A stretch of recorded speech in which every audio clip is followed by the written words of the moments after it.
Para que servem os filósofos?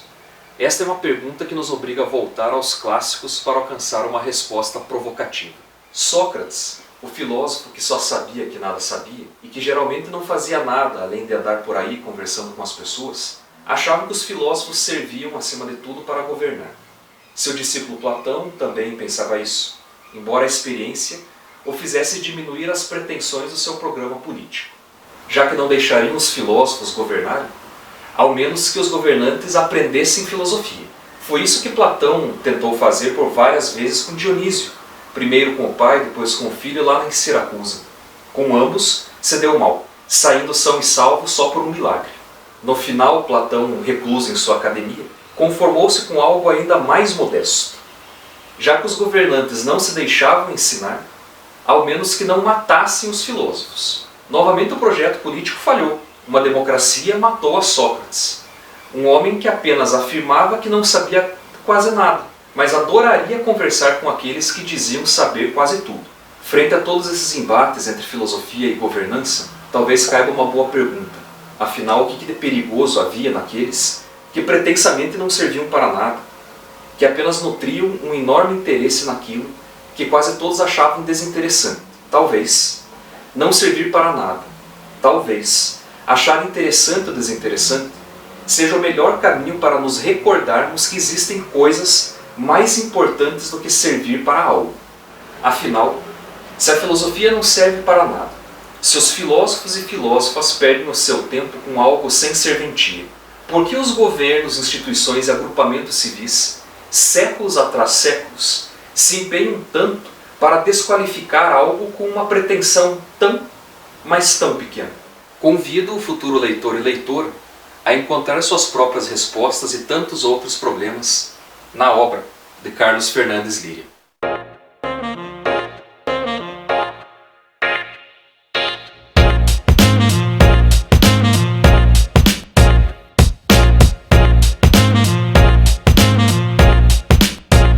Hay un texto de Aristóteles que nos dice que los seres humanos no estamos destinados a limitarnos a ser humanos, que no debemos de comportarnos como hombres puesto que somos hombres, ni como mortales puesto que mortales somos, sino que debemos siempre intentar inmortalizarnos en aquello divino que hay en nosotros. Es decir, los seres humanos debemos de estar siempre un poco más allá del ser humano, debemos de ser, como diría Nietzsche, un poco superhombres, es como si Aristóteles nos dijera que hemos nacido no para limitarnos a ser humanos, sino para parecernos a los dioses. Esto, en definitiva, nos habla de la experiencia más importante que tiene que comprender cualquier alumno o cualquier alumna con respecto a lo que es la filosofía. La experiencia de que en la vida hay algo más importante que la vida misma. No solamente hemos nacido para sobrevivir, también debemos vivir y debemos de llevar, como diría Aristóteles, una vida buena, o como de alguna forma nos explicó Sócrates, una vida digna. La dignidad es algo que vale más que la vida, puesto que muchas personas a lo largo de la historia, sin duda alguna, ¿verdad?, pues han renunciado o han arriesgado su vida con tal de no perder la dignidad. Esto nos indica que hay cosas que no tienen precio, que no se pueden medir, que no pueden ser comparadas con otras en esta vida, porque la vida misma vale menos que aquello por lo que merece la pena estar vivo. Esto que efectivamente llamamos dignidad es una enseñanza que nos proporcionó la propia figura de Sócrates ante el tribunal de los atenienses, cuando les dijo que él no iba a perder más que la vida, puesto que le habían condenado a muerte, pero que el tribunal que le había condenado había perdido ya algo mucho más importante que la vida, que era la dignidad, aquello por lo que merecía la pena estar vivo. Decía que sentía lástima, que sentía vergüenza, que sentía pena por ese tribunal que iba a tener que vivir en adelante sin ningún motivo para seguir vivo. Al fin y al cabo él solamente iba a morir y decía que la muerte no sabía si era algo malo o bueno. La historia de la filosofía no es más que una reflexión sobre esta doble perspectiva por la cual Sabemos que tenemos, en tanto que somos seres naturales, seres materiales, seres finitos, que tenemos que sobrevivir, llevar una vida negociando con la naturaleza, un metabolismo que nos permita sobrevivir. Y después otro reino al que también pertenecemos, ese reino que nos diviniza, decía Aristóteles, que nos convierte un poco en dioses, que es el reino de los fines en sí. Son fines que perseguimos por sí mismos y no como medio para conseguir otros fines, para en definitiva agotarnos en la carrera por sobrevivir, actualmente pues trabajando para seguir trabajando al día siguiente. Eso no es una vida propiamente humana, diría Aristóteles, es una vida completamente todavía cercana al reino natural, es solamente todavía pues el metabolismo del ser humano en tanto que animal, en tanto que simio, que también es, para sobrevivir en la naturaleza.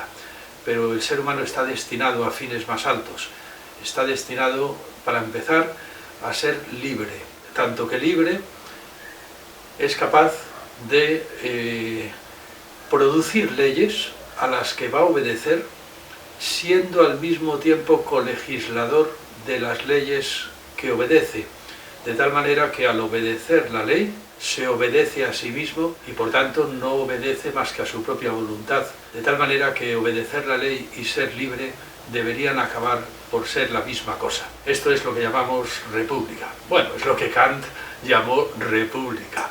Es el lugar en el que los que obedecen la ley son hasta tal punto colegisladores que al obedecer la ley no se obedecen a sí más que a sí mismos y por tanto son libres. Esto nos convertiría a todos, es el modelo de república al que aspira cualquier proyecto político digno, nos convertiría en iguales y libres frente a la ley.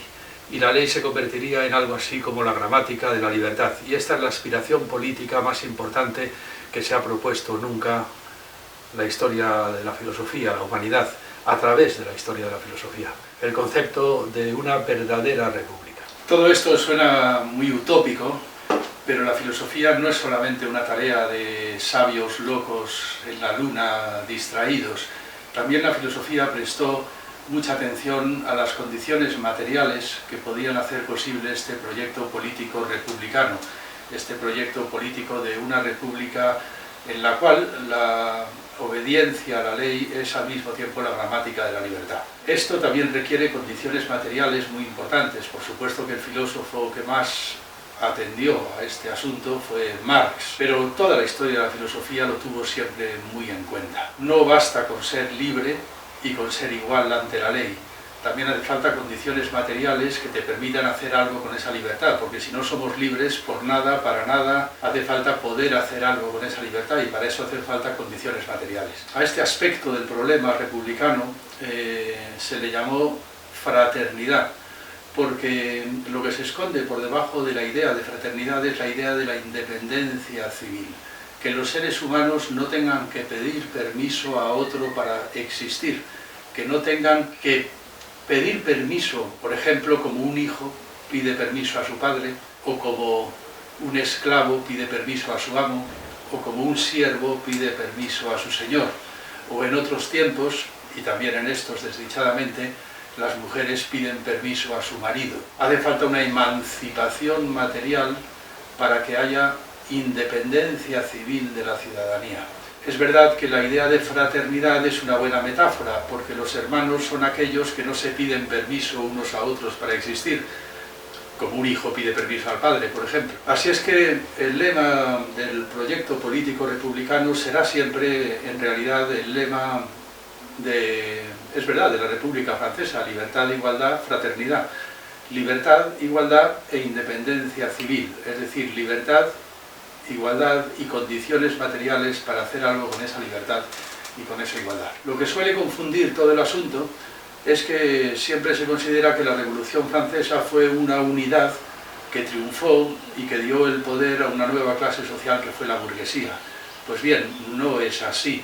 Lo único que la Revolución Francesa tuvo de revolución burguesa fue la contrarrevolución. La Revolución Francesa fue un proyecto político muy tempranamente derrotado. Pues es una cosa que duró prácticamente 2 años. En el momento en que guillotinan a Robespierre, de alguna manera ha triunfado una clase social que estaba destinada a acabar con el proyecto político de la Ilustración y a sustituirlo por un proyecto económico mucho más potente, mucho más poderoso, pero criminal y terrorista, al que se llamó colonialismo. No tuvimos Ilustración, tuvimos colonialismo. Y esto fue en realidad la derrota de la Revolución Francesa. Siempre digo que de alguna manera Francia fue el país que derrotó a la Revolución Francesa.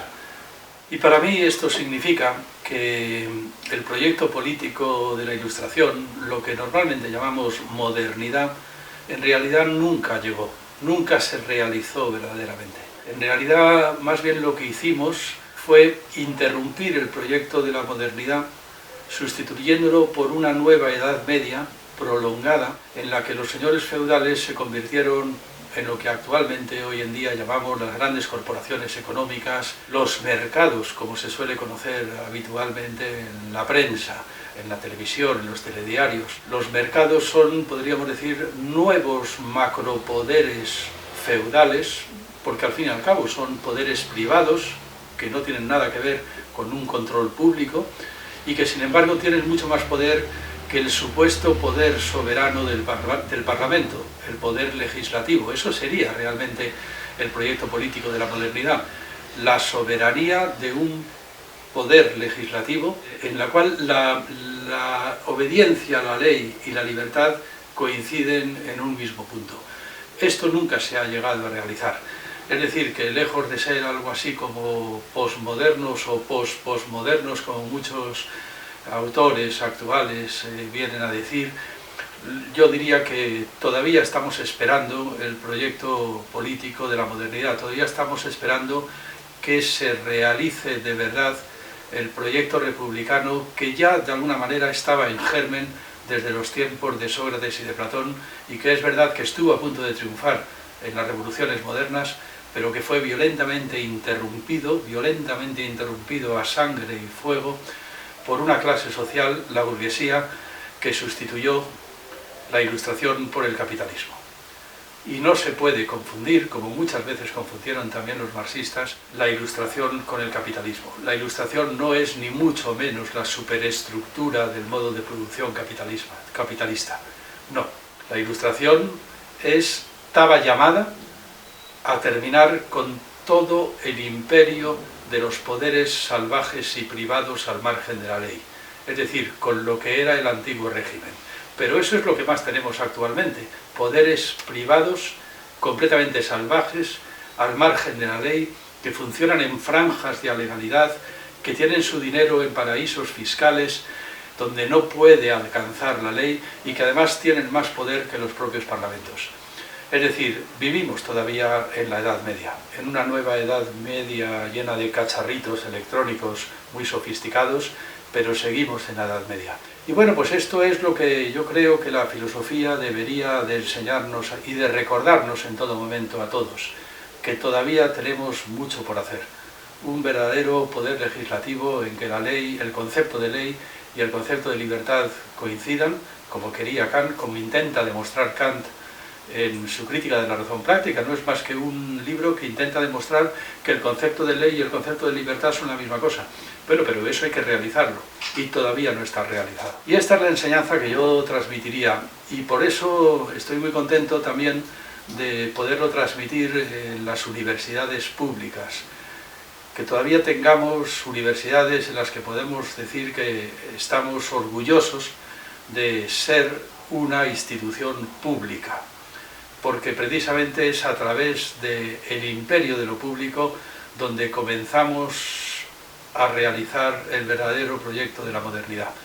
Hace falta al mismo tiempo conservar todo lo que todavía queda de instituciones públicas en este mundo neoliberal que por otra parte está haciendo retroceder de nuevo, otra vez, a sangre y fuego, la Ilustración en el mundo.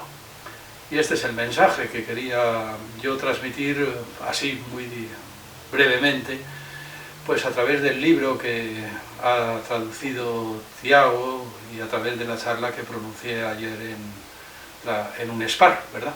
Así es que muchísimas gracias y esperemos que nos podamos encontrar todavía muchas veces en el futuro.